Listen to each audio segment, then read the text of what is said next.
And of course, so there's 10:49 here in Vincent, the Grenadines, and across the Eastern Caribbean. You're listening to WEFM 99.9 on your FM dial, and it is time for Shakeup right here on WEFM. Of course, as usual, we begin with the scripture reading, which is taken from Psalm chapter 91, verses 1 and 2. Whoever dwells in the shelter of the Most High will rest in the shadow of the Almighty. I will say of the Lord, He is my refuge, and He is my fortress, my God in whom I trust. Of course, remember, if you'd like to make a contribution to the Shakeup program, feel free to call us at 457-9997. That's the on-air contact. Of course, you can call us or send a message via WhatsApp at 457-9994, or our digital number, which is 532-9997. We're joined this morning by host Mr. Dominic Sutherland and co-host Mr. Michael Charles. He is a former commissioner of police here in St. Vincent and the Grenadines. Good morning to you, gentlemen. Okay, let me turn on your microphone. Sorry about that. All right, go right ahead. Good morning, my dear sister. Well, I was saying, it's nice. It's nice that we're muted, But a pleasant good morning, nurse. It's wonderful to be here, brother Chalo. Yes, my brother. Sun is shining. The drive down to Windy Point, I must say, reveals a lot is happening in St. Vincent. The road gangs are out. I was happy to see the truckers basically at one point picking up the garbage, the debris, because it's one of the things that it's always a sore point when it comes to the road cleaning program. Correct. That you have persons come out, do their part. The focus is on cleaning up SVG, and half of the time we had to drive around for a week or two, seeing the unsightly debris at the side of the road. So I was happy to see the truck out. I'm happy to see the workers out. They're out basically doing what I think is a mama task at this moment, because you realize the growth or the overgrowth With the rain. it's serious there. Yes. Okay. And while they only have 8 days to do it in, it's a lot of work, a lot of effort going into that. Correct. Brother Charles, a pleasant good morning to all the listeners of WEFM, those listening on 99.9, yes, and those on Star FM and Garifuna. Correct. A pleasant good morning. I am Dominic Sutherland. and I am co-host. Before we get on, I just want to pick up retired Station Sergeant Jackson Mespo, Karen Noel, Miss Sharps, Mr. Duncan, Miss Kingston Park, Miss Murphy Monica, Sister Jacobs, Bethel Tonghill, Joanne Chang, Phil in the Market, Lafawan and Miss Jack, my two neighbors at Greenhill, Bristol, Uncle Sam, Charge Up Mason, and our good friend Step In. Well, it's an interactive program. You call, you keep it clean, and we'll take it from there. As we talk about keeping it clean, Wednesday, the before Wednesday, I started a conversation on Star FM, Star Street Beat, where we were talking about emancipation and the Vinci vision. And last night I was privileged to tune in and listen to the one conversation, repatriation and beyond, emancipation conversation, roundtable discussion. And again, we had some intellectual heavy hitters at the table. We had obviously our own Dr. Alfie Gonzalez.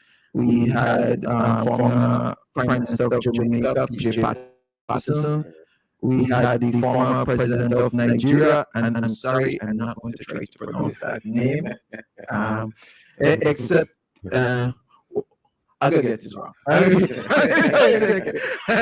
And no disrespect to him, but you realize, boy, when we talk about emancipation, the fact that we are all of African descent, one way or the other, you realize, boy, we really lost our language. And we lost our names too.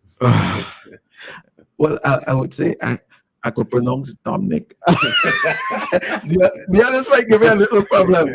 And of course, the host, Sister Mia Mottley, Correct. Prime Minister of Barbados. And what stood out for me, and today I want to have a continuation of the discussion I had, because I found it interesting that I was talking about looking at emancipation and even the CARICOM celebration from the Vinci perspective.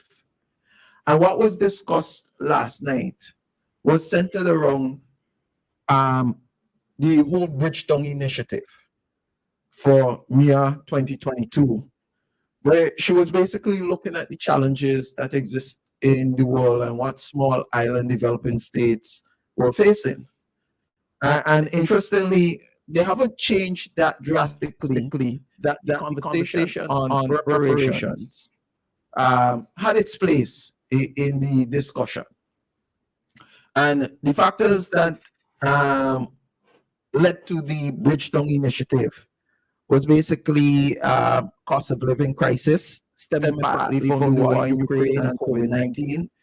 And again, here in 2023, to talk about COVID-19 and realize that, hey, listen, that issue hasn't gone to rest. And looking at the war in Ukraine and realizing the, let's say, the drastic twists and turns, Michael, that exists there, you realize the Caribbean, we the people in the CARICOM will be fighting these challenges for the next decade to come. Talked about the developing debt crisis following the COVID-19 pandemic and the climate-related disasters, and of course, climate risk. Well, and for us in St. Vincent and the Grenadines, not only we had the COVID, but soon during COVID, we also had the eruption, the explosive eruption of Lassafray, and you could see somewhat that changed the essential environment.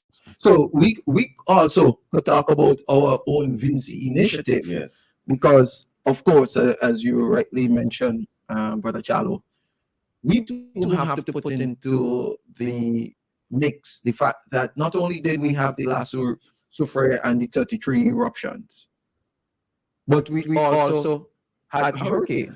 the young lady Elsa. The interesting thing is, in all that was going on, Elsa came, did what she had to do, and left, and nobody blames Elsa because you were already engulfed in the discussion with pandemic and hurricane. That when Elsa came, whatever damage she did, I mean, we didn't really pay too much attention. But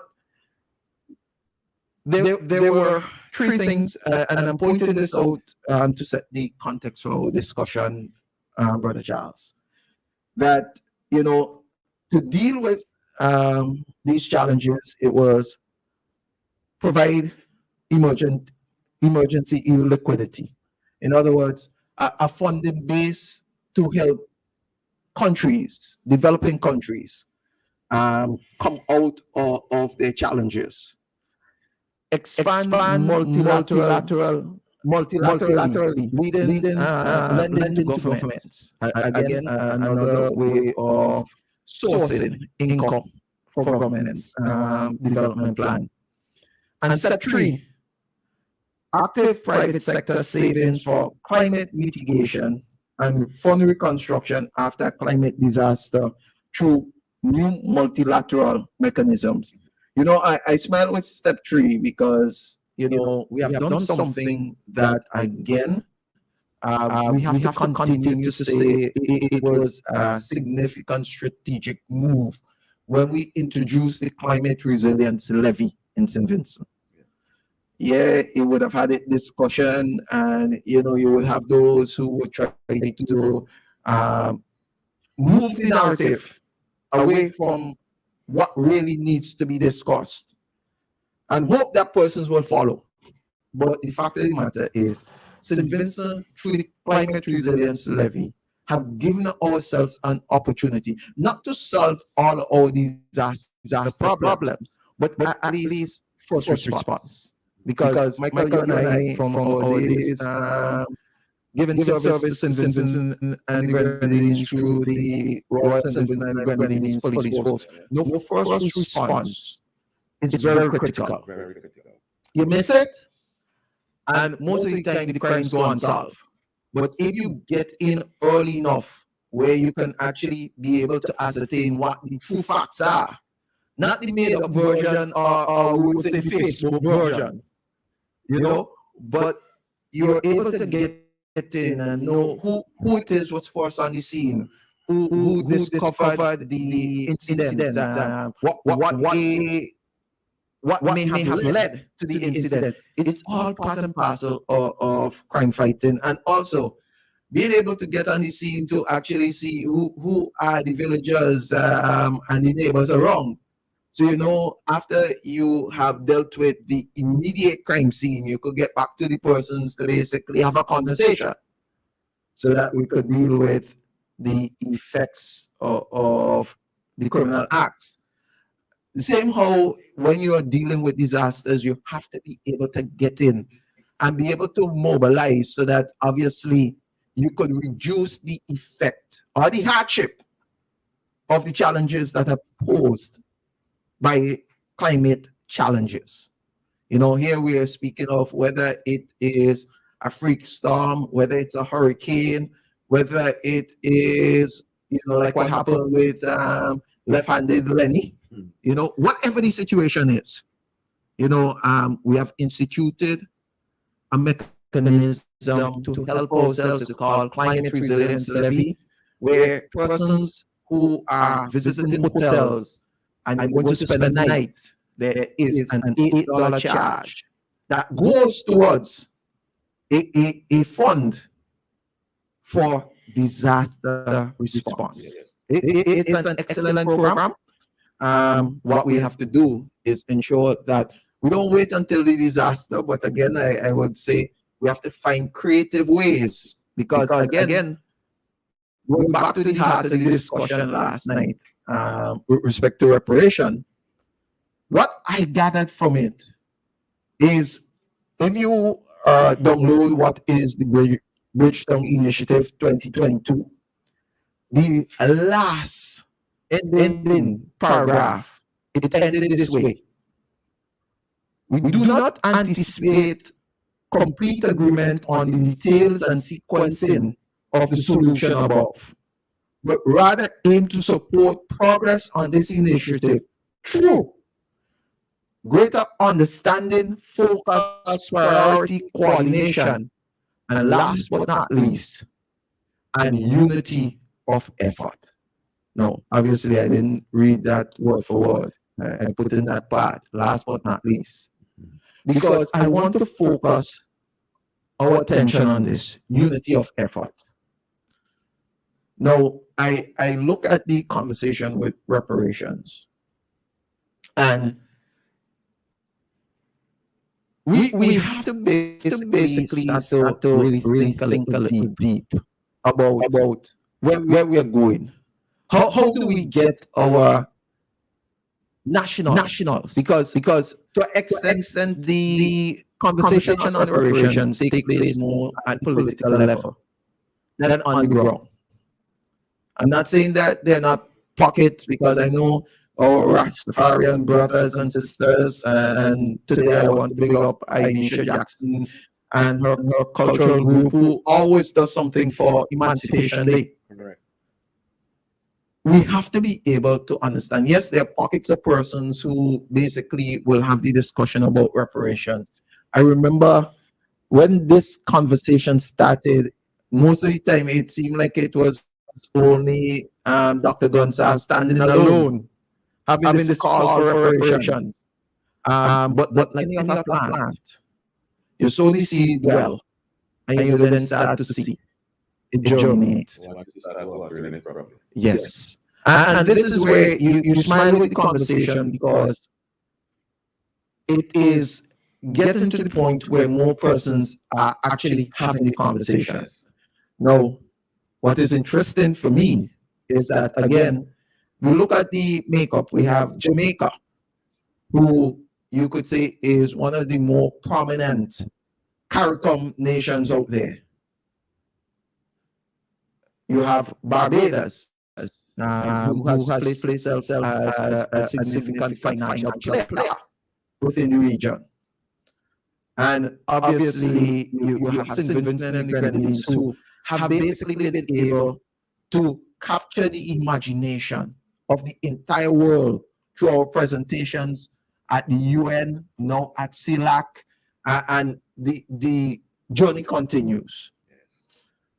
Now we have a grouping that is getting together to have these discussions. This is why the celebration for CARICOM 50th for me was important, because we have to understand that, hey, listen, if we in the region don't carry this conversation for the region, nobody will. But the conversation on reparation, as Sister Mia said, no, I think this was PJ Patterson who said it. He said he loved the topic because it's not just reparations, but it's reparations and beyond. Yes. Because we have to be looking, and as I said, I linked this to the conversation I was having Wednesday, where I was saying we have to understand that the struggles of the past has to be what leads us to the victories of tomorrow. We can't forget our identity, because for me, when you start to get major players involved in the conversation, people could start shifting it to their own interests. Michael, I'm seeing we have an early caller. Let's take the call. Let's see what I have to contribute. Hello, good day. Hello, good day. Welcome to Shakeup. Hey, hello, my brother. Hey, bro. Hey, bro. Yes, my brother. Yes, man. Well, you were the function, independent function last evening. You meant the one family function. Emancipation, Yes. not independence. Emancipation. You might have your transportation, but who do you want to transportation? Everybody, like the close of constituent. You couldn't get to balance like that. I hear what get together thing and so on. And people enjoy themselves. You tell? Yes, man. Yes, I'm glad, man. That's the first time, right? There were other functions pertaining to emancipation, but in terms of CARICOM, it was also celebrating on the scale. 50th year 50th anniversary of CARICOM. So on that level, where we brought in other persons from the Caribbean, other artists from the Caribbean, but it's first, but the Emancipation Day was always celebrated. It's always being celebrated in St. Vincent and the Grenadines. I know that, but I mean, like we celebrate this time, I find that it was interesting and something that motivates in a good way. No, something, you know. It didn't have like people displaying the talent, like skills and things like the things that they make or something like that. Yes. There was an exhibition also. Like featuring what, like clothes and arts and so on and so on. Oh, no provision, no like food. No. It wasn't an agricultural exhibition. Oh, but I want to ask the next question. You might be here and Dominic might be here. But I never, since I bored, since I started in politics, I never heard nobody talk about blue economy. I talk about legalized ganja. I talk about reparation. Is it the only one that did it from some kind of thing? Is he the first one that talk about this thing? Well, he actually make it bigger. But people, we have leaders from way back was always talking about these. But he was brave enough to actually venture forward with it. Yes. Because remember, prior to back in the 80s, and so you would have had easier access to the European market. So we used to obviously trade a lot of fish going up to Martinique and Guadeloupe, etc. But again, with globalization, with a lot of our preferences being cut, obviously the focus and the approach had to be changed. And Dr. Gonsalves is the one who I think him and his team was able to bring a proper focused approach and a winning approach to the solutions necessary to get back into the trade in the blue economy. Oh, what if I want any reparation? No, okay. So the marijuana now, obviously, I would say prior, and I might get licked for this, but prior to ULP, prior to MNU, Dr. Gonsalves have always been in the conversation, going back to his youthful days in Jamaica, etc., with respect to marijuana. And I know he would have been a person who, during his legal time here, because I had the privilege to be in the police force when he was a practicing lawyer. And I know one of the things is he would have been an advocate since back then for the change in the legislation with respect to smoking of a spliff and ensuring that person's career or development path wasn't basically hampered because they got caught with one spliff. So he had always been a champion even before, let's say he got to the level of prime minister with respect to marijuana. No, he has built on his, legacy of the past and his advocacy of the past in office where marijuana is concerned. But what he has done is basically brought it to the attention of the international arena, the global scale, where it is now a conversation as how do we do this while not offending the international laws pertaining to marijuana. Another lawyer, local lawyer, who was very instrumental in the marijuana fight also is our brother Grant Connell. As young as he may seem, he was one who fight. As a matter of fact, when I was commissioner of police, he lobbied to get some people call the simple possession. Because once you've been arrested with marijuana, you can't get bail unless you go before the court. Yes. And he lobbied to have simple possession, a person with a slip, anything under 5 grams of cannabis, they can get station bail. And he was successful because I took it to the Attorney General at the time, who was our brother, Justice Colin Williams, and he agreed. And hence, that came into being. And that was around 2014, thereabout. Yes. So Grant Connell was also in the fight. So we have quite a few Vincentians who have been actively involved. And the beauty of it is, I think Dr. Gonsalves has been able to successfully incorporate a lot of the local voices into the discussion on moving the marijuana trade industry to a legalized position. Because why I ask some of these questions, knowing that like Mr. Jomo Thomas and them, who had no evaporation ideas, and see that seed grows. No, come and can them in same man who organize and bring back this thing to life. First hearing by them. So it's kind of a little trickling, but one more little thing I want to ask. This lobby, this disaster lobby, we are telling them climate resilience levy. Yes. Is that a brilliant idea? Yes, it is. Because I think Mr. Charlo, Dominic really front host, but you think that that this thing is a future income for a brilliant idea. Again, that it can have a strain on the country. As you well, Vincent say that. I mean, they might have Vincent and tourists and things, but tourists are people that travel that really make up their mind and they might have a little fun.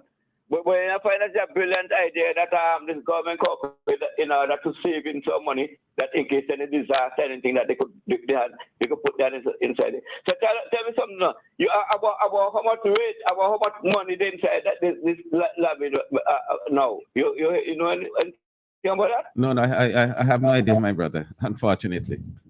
Well, one of the things I could say, step in prior to the eruption and the disasters that followed, there were $36 million that was in it. Some has obviously been withdrawn to help with the recovery efforts.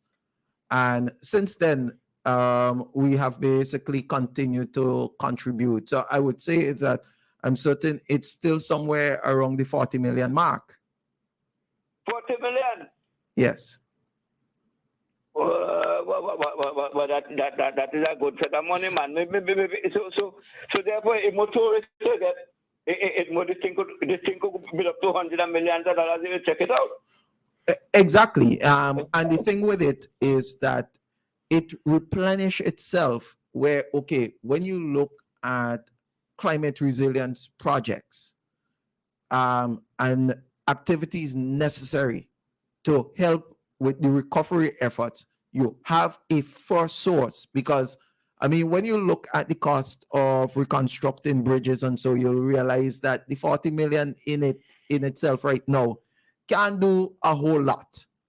But because it continues to replenish itself, because we are marketing ourselves as a tourist destination, and that's why we are supposed to sit down and ensure that Sandals work, that the Marriott when it comes work, that Royal Mills work, that Myers work, that Hotel Alexandrina works, that Beachcombers works, that all these institutions, hotels that have been set up, even the Airbnb that has been set up, that these get patronage, it gets tourists coming in, that out of our tourism product, we'll continue to be able to build that climate resilience levy fund.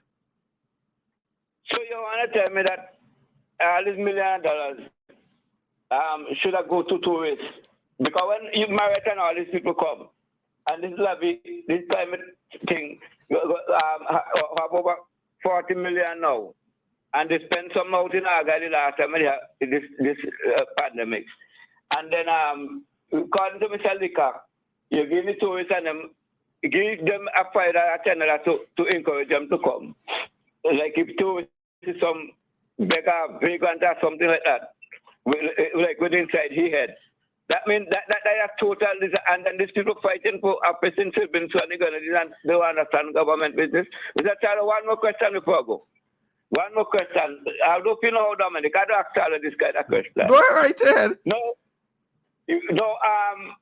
what you as a retired man, maybe you might get a little contract still to make up your little business and things, your business going. Now tell me something now. You a bad economy. Now a bad economy, you can't look for a penny. A bad economy, I mean to say, government can't pay bills, you can't pay debt, you can't pay civil servant. You can't get no infrastructure. You can't get people coming and deliver in your country because your economy bad. Why this, when you put on other radio station and I hear big man people who are educated telling you that our economy is so bad, that people are suffering so bad. But yet they're seeing thousands of vehicles on the road, they're seeing some truck bigger than your house on the road. And you see people talking, they have truck company moving goods here and there about the place. But telling you, savings is a bad economy, sending a message to your outside world that savings is a bad economy and don't come and invest here because things bad here. You're not going to make no money, anything like that. Charlie, what you say about this as a Liverpool man? I will not ask Dominic because Dominic wait for the one day. Well, Stephen, you see, it doesn't matter what they say now. In today's world, the world is a village. You can always click and Google. I like that. You can always click on Google and something on social media and see what's actually happening in your country. So, notwithstanding what they're saying, they have people who countering it, and they have people who coming out and standing up against the nonsense they're speaking really. So, what they're saying, I mean, it's falling on deaf ears, so to speak. I like that, Charles. I like that. Anyhow, let me just big up the partner, Sonny Banks. Let me big up Gomri in America, Jeff, that lovely human being and family, Uncle Sam, and Asford Morris, Miss down in Camden Park, Miss Joseph, Abigail and Mammy. And all these lovely people, Miller Folk Road and Miss Claude and Gibbs and Anna and all these lovely Vincent and Idina and her husband, Winston and Miss Shepherd and all these lovely human beings who listen to my voice. God bless all you, and may all the cup never empty, and may all always prosper, and with together with our government. And Talo, the last thing I was telling you, it's looking like people in film to richer than the government itself. Have a good day. Carry on shortly, my brother. Thanks for your contribution. Well, I one step into that, I remember there was a question on I think Family Feud, what is normally held, and the question was something about who makes money, and one of the person said politicians, and the host Steve Harvey basically say politicians. Yeah, politicians are the brokest people. And I say that to say that in a developing economy, the people outside are the ones who really benefits, because again, with all the efforts that is being discussed with development, including the efforts here with respect to how do we grow St. Vincent? How do we grow the region, Barbados, CARICOM? The idea with it is that the people are the beneficiaries. So when you look and you say that the people seem to be richer than the government, well, I will say that could never be a bad economy. Charles, could never be a bad economy. Now, I want to go back to the point that I was making, unity of effort. The fact that you have Jamaica included in the conversation, Barbados, you have St. Vincent, you have Nigeria, you have Africa in the conversation is where, when we talk, it's a conversation for everybody. Not just the politicians. It's a conversation for everybody, because we have to look at how we grow our economy. How do we ensure that the failures of colonialism doesn't continue? I mean, remember the legacy in St. Vincent is that under colonialism, only 2 schools were really built by the colonizers, the boys' grammar school and the girls' high school. Everything else was basically based on the initiatives of we the people. Now, I say that to point out, reparations is a conversation that will continue for a long time to come. Out of the conversation last night, the focus was on creative initiatives to ensure that we could basically move our region forward post-emancipation, post-colonization. Because, again, importantly, one of the things that was highlighted in the Bridgetown Initiative was the war in Ukraine. Brother Charles, when I look at the amount of money that is being spent by the first world in support of the Ukraine effort. And the fact that the development goals, sustainable development goals that was set to get this world moving forward together, while that is underfunded, in a matter of a year and a half, just over, the amount of billions and millions and billions that have been poured into Ukraine and is continuing to be poured into Ukraine, and the Caribbean, who is now in the heart of the hurricane season, is still struggling to get financing. I look at, we have to figure out the pathway to make reparations work.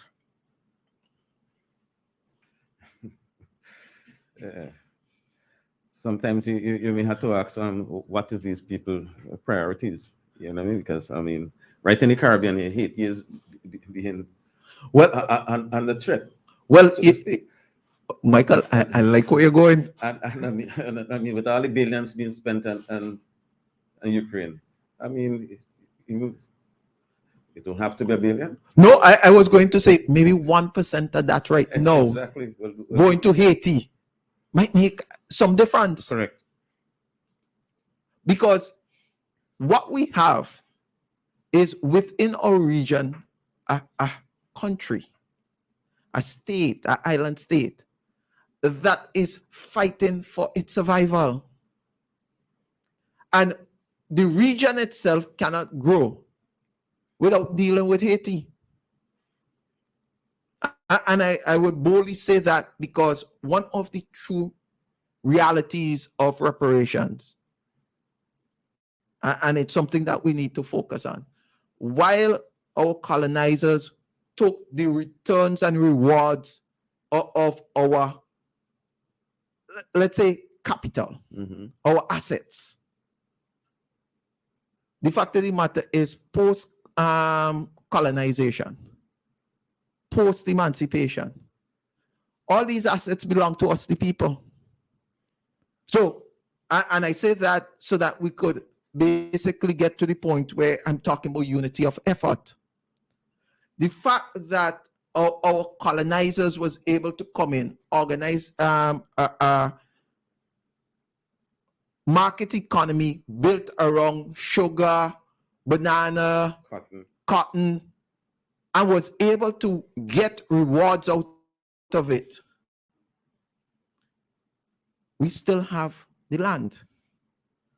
I think our people are better educated. I think our people are in a better position than our forefathers, our enslaved parents. Now, what may have changed is unity of effort. Because I was making the point that when you get everybody coming in to the conversation, but everybody still having a different opinion or a narrow view of what they want and not necessarily what everybody needs, you could still find that we are able to kick the reparations conversation down the road another 10, 20 years.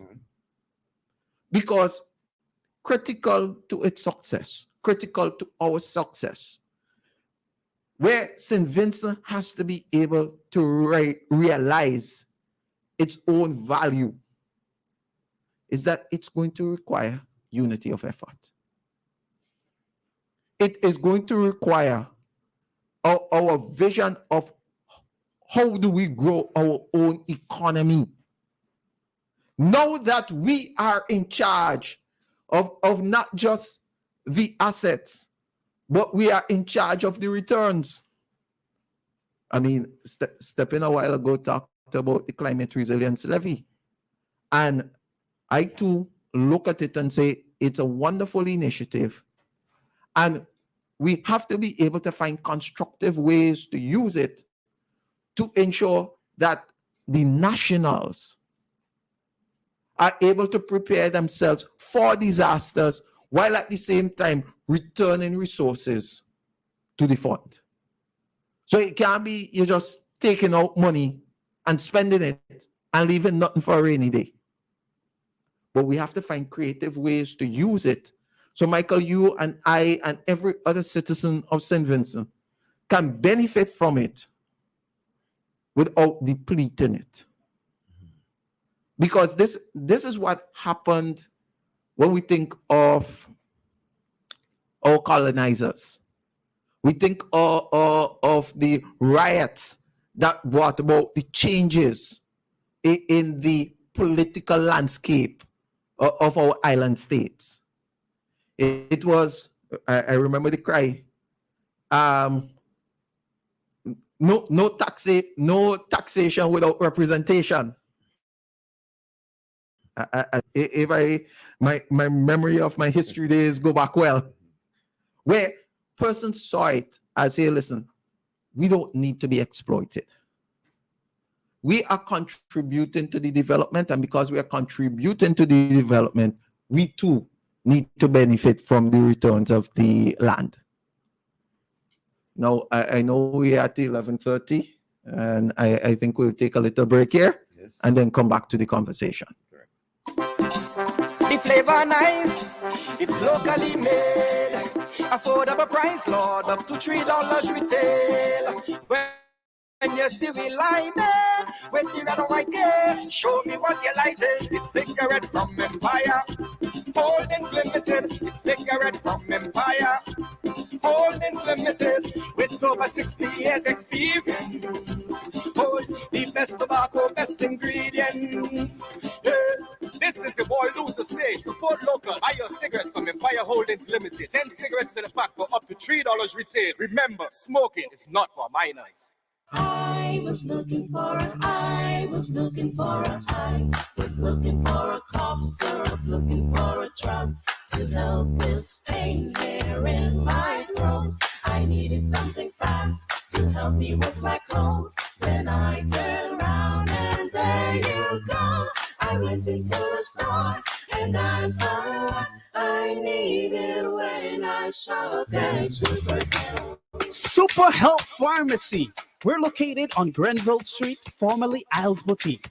Come in and check out our wide variety of over-the-counter prescriptions, medications, personal care products, and much more.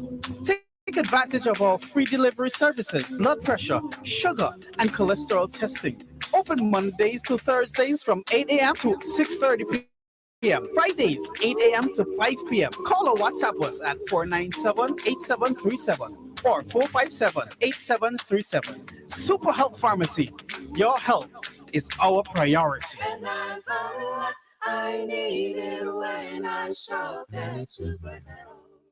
General Hardware still has the best prices on steel, lumber, and plywood. So go on, compare prices. And if by chance you find a better price, no stress. Just talk to the General, and they will beat that price plus give you special priority delivery. Yes, General Hardware offers free island-wide delivery on most purchases, so you never have to worry about getting your goods on site on time. Plus, shopping at General Hardware is a pleasant experience with friendly, knowledgeable staff always ready to serve. What more could you wish for, huh? So come to General Hardware for proper service, lowest prices, free delivery, and see why nobody beats the General.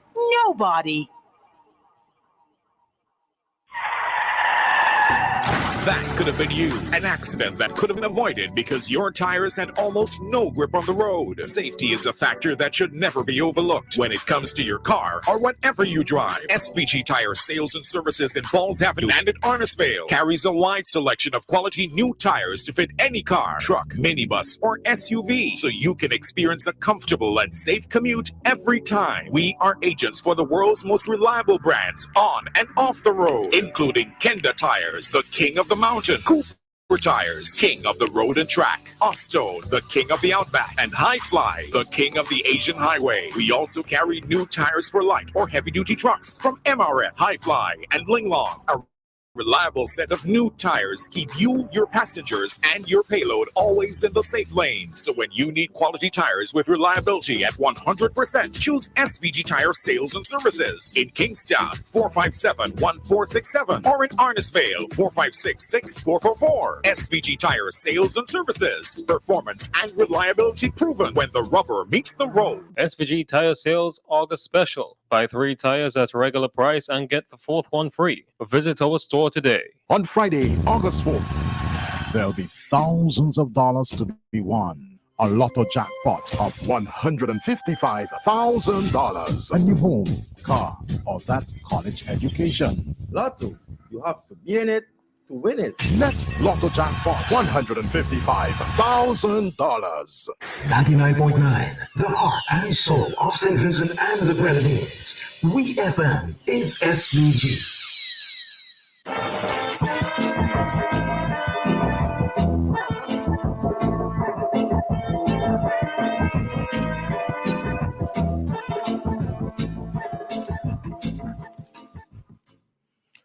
Michael, you know, there's something about the reparations conversation that I want to put on the table. Not that I'm being anti, but I'm trying to basically say, coming out of the meeting, that discussion last night, my takeaway was on we need a creative approach. Because the reality is, with the slave trade, our colonizers grew because they were able to benefit from the profit. So in other words, and I would say it didn't change after we got independence, you know. Once we all basically looked for the preferences coming out of Europe, Europe always looked to the Caribbean and the regions of South America to ensure that they always got their goods cheap. Our thing in the Caribbean is that we look towards North America and Europe, and more so Europe, as our final destination market for our produce. And what happens? Europe, who has the consumers, and this is why we talk about market economies, because we have to focus on who really has the, let's say, the controlling interests. Is it the producers or is it the consumers? I see we have another call there. Let's take the call. Good morning, caller. Share your perspective. Welcome to Shakeup.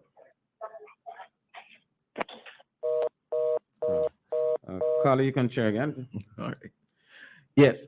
And just a reminder to the callers who want to make a contribution, the numbers are 457-9997. That's 457-9997 on WhatsApp.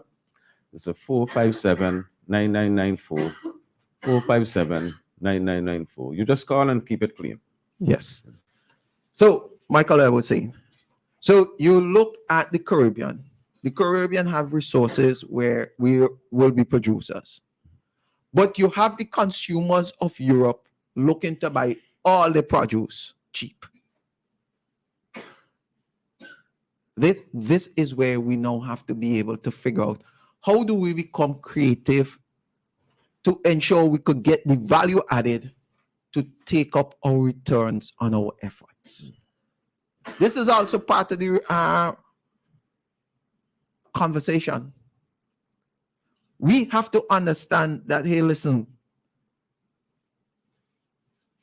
if Europe, and I'm going to put this because, again, we talk about money. If Europe is going to pay us, Europe is going to basically try to find a mechanism whereby is we paying ourselves. I don't mean to sound harsh with it. I am not trying to sound like I am not interested in it. But I want to get down to the harsh reality of it. The reparations conversation has to be so well constructive that we don't find ourselves still being slaves to Europe in it.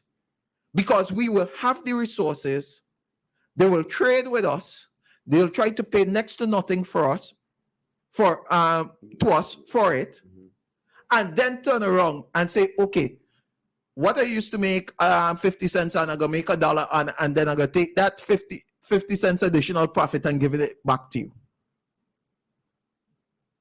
Because when I look at what is taking place in Europe, when I look at the American economy and the fact that, hey, listen, they're $1 trillion in debt. When we look at a lot of the European countries, we realize their economies themselves are in trouble. But yet, millions is being invested in a war. Because, of course, unlike us, Ukraine has some resources that we don't have. So the interest is in Europe. And I ask myself, when we talk about reparations and we talk about a check, at this moment, is Europe in a position to write us a check? So we have to find creative ways, and that's why the Bridgetown Initiative talked about the mechanism by which the countries could be included in assistance packages. The way we might be able to access funding, low-cost funding. And this is where we have to understand we all are needed at the table of the reparations discussions to ensure that there is a common understanding, a common goal, and a common pathway forward. Because, Michael, I could tell you one of my greatest fears with it. Europe has always found a way to divide and conquer. We have seen it recently because, let me put it this way. We now have oil in Guyana. We have oil in Trinidad. How much does the Caribbean really benefit from those resources? Your guess is as good as mine. No, remember, when we had one territory within the region who looked and said, hey, listen, the Caribbean should benefit. And here I'm going through to Venezuela. The efforts of the first world through economic sanctions stop that progress. And I'm saying that the real fight continues with the reparation discussion for the simple fact Europe has the consumer power.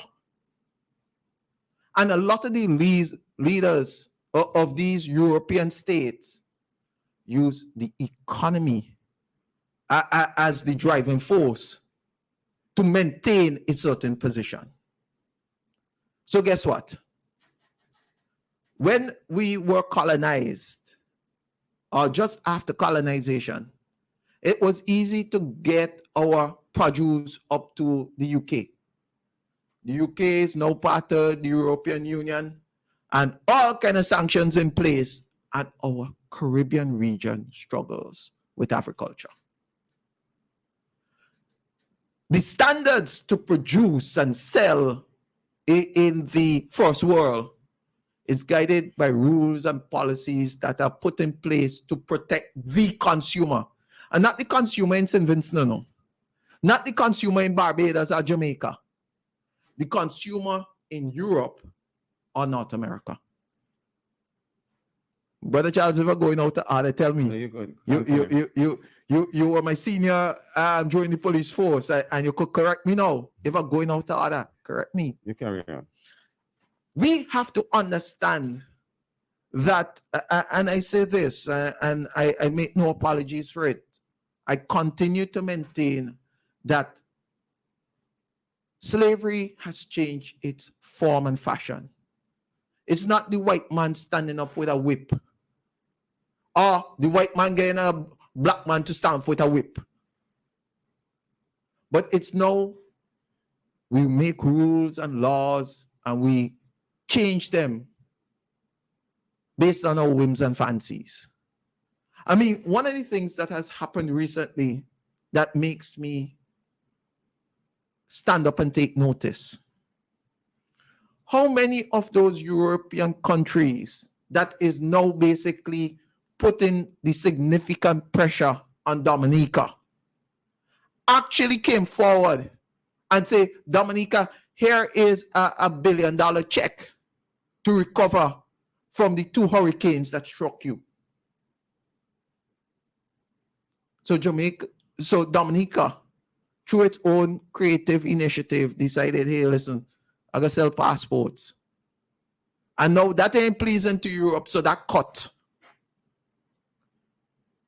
When we, the former colonies of Europe, try to make any step forward without their permission, without their blessing, without their say-so, we find ourselves stuck where our economies can't grow.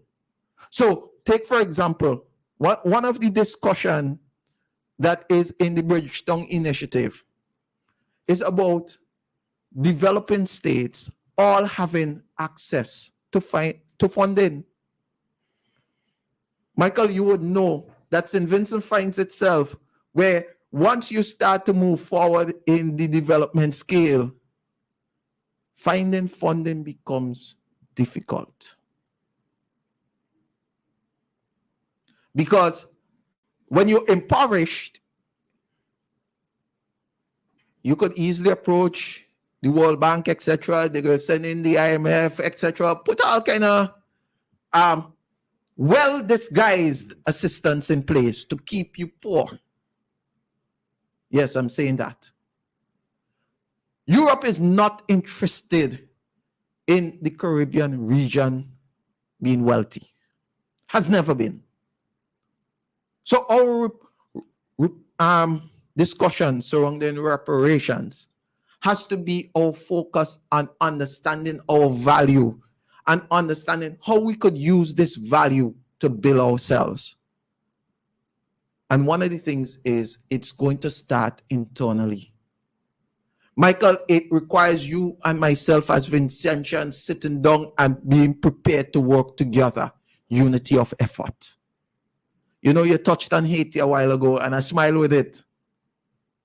Because while the Caribbean will continue to try to look for international help for Haiti, until we look to build Haiti from inside, Europe really don't give a damn about Haiti. I hope my language there didn't, because I get passionate about it, Michael. I hope I didn't overstep my bounds there. But you understand, France has no interest in Haiti recovering. And going to France and say, hey, listen, refund them monies. The reality is, has our Haitian people gone so far where they're no longer working together that they can't even get a simple government in place that money can't buy and restore Haiti? Correct. But you see France assisting Haiti. Well, remember, Haiti had to pay for the independence after gaining independence. So that is the first country in the region. That's why I'm saying Haiti had to be paying France. Haiti continues to pay for the uprising. They paid for their freedom, and now they're not working together. And it's easy pickings for the international community because we don't have to bother with it. Now, we in the region need to bother. We in the region need to be able to understand our reparations efforts start internally, where you and myself start to value what we have, our homelands. Bajan had to have the Bajan pride. The Jamaican had to have the Jamaican pride. And we Vincies have to have Vinci pride. And not the pride that will blind us. Not the pride that will separate us. But have the pride that gets us working together, working for the common interest of each other. Because I'm saying this, our efforts today, and I'm not talking about the future because the conversation will continue, but our efforts today will have to be around how could we attract interest from Europe in lending us. They ain't going to give us.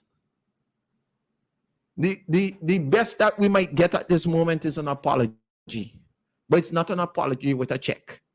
Because until the Caribbean regains that kind of interest, remember what happened with our bananas, Michael?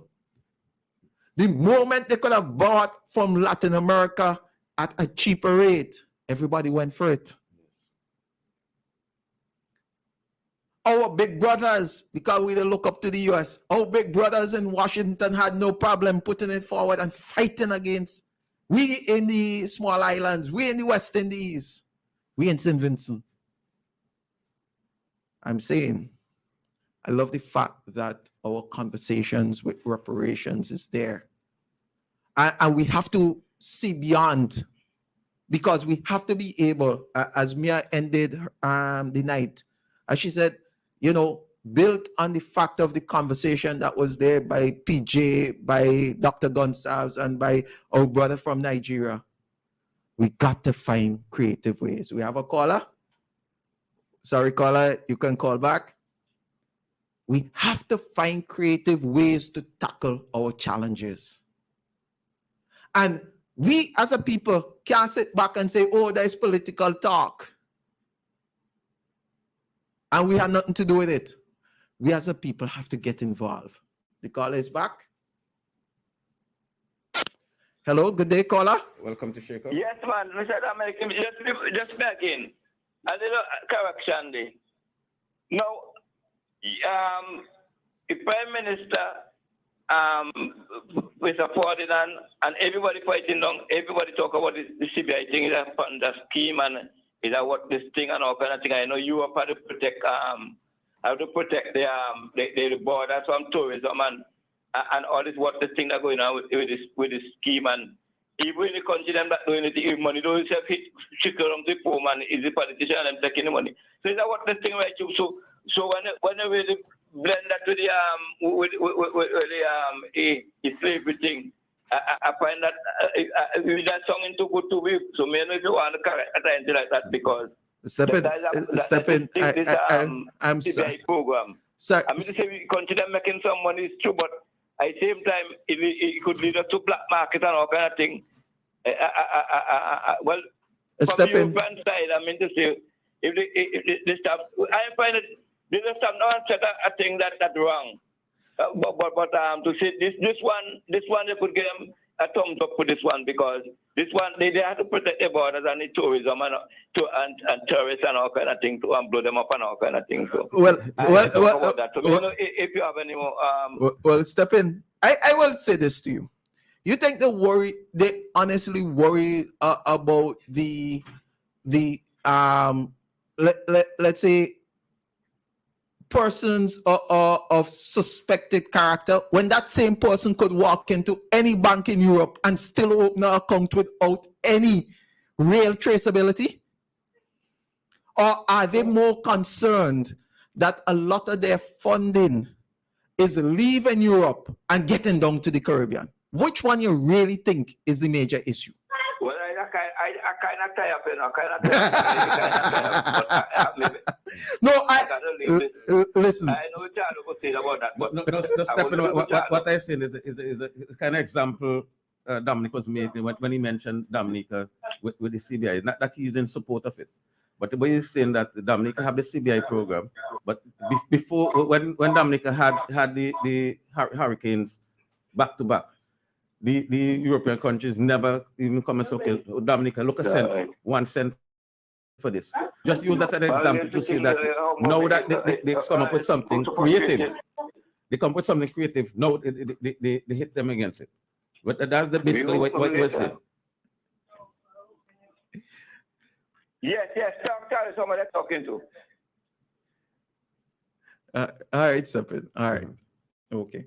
Yeah, the thing is that again, I'm using an example, but I'm saying it's easy for Europe to be able to put different legislations in place that no matter what we are trying to do, and I'm not saying because that I'm in support of selling passports. I'm saying that at the end of the day, I believe firmly in the pathway that Dr. Gonsalves have created for us, which focus on sustainable development centered around our agriculture. You yourself talked about the green economy, the blue economy, medical, marijuana, etc. I see those as the sustainable development parts, but the problem with it is that at the end of the day, too many of these things still depend on Europe's blessings to move forward. Hi, good day, caller. DF and MC. Now, Mr. Charles, 1 year ago this Friday, you were about to do the Shakeup show solo. And then you say you received an emergency call, so you didn't do the show solo.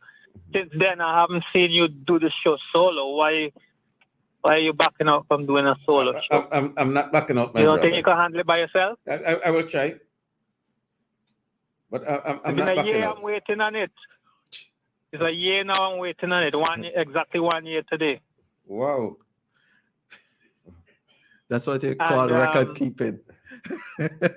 No, I'm not backing up, my brother.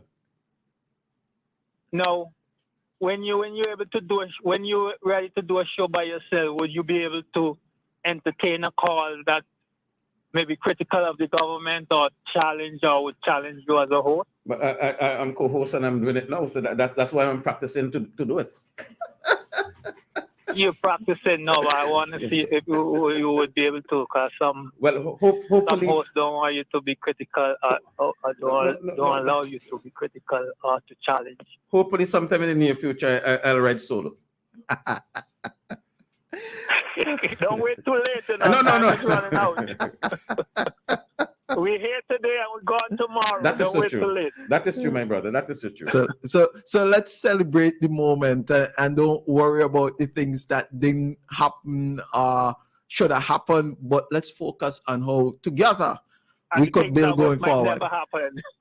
We might think about the things that might never happen. So let's focus on the things we could do today. You got 4 minutes, so I'll give you that. I'm gone. Have a good day. Take care.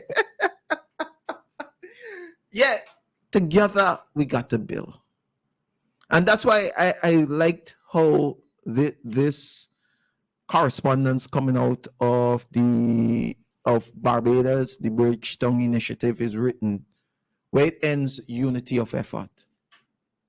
As we look at reparations, as we look at emancipation, as we look at freeing ourselves, body, mind, and spirit, of the days of colonialism, let us basically understand that we have to build a region from inside. Let our leaders continue not just to share a stage to discuss issues, but share a stage to ensure that they can move the Caribbean forward together. Not just so that our big brothers could have more voices so that they can benefit and the rest of us suffer, but that all of us together champion the pathway to success for all. I am one who is saying that we have to look at what is happening in Ukraine and what is happening in Haiti and understand the major difference, and why reparations and the call for reparations, while it's important, we have to find a creative way. Because I'm certain if by chance St. Vincent find oil or gold, we might get the attention of Europe in no time. But until such time, it requires each and every one of us to understand that we've got to be better Vincentians. We got to be better citizens.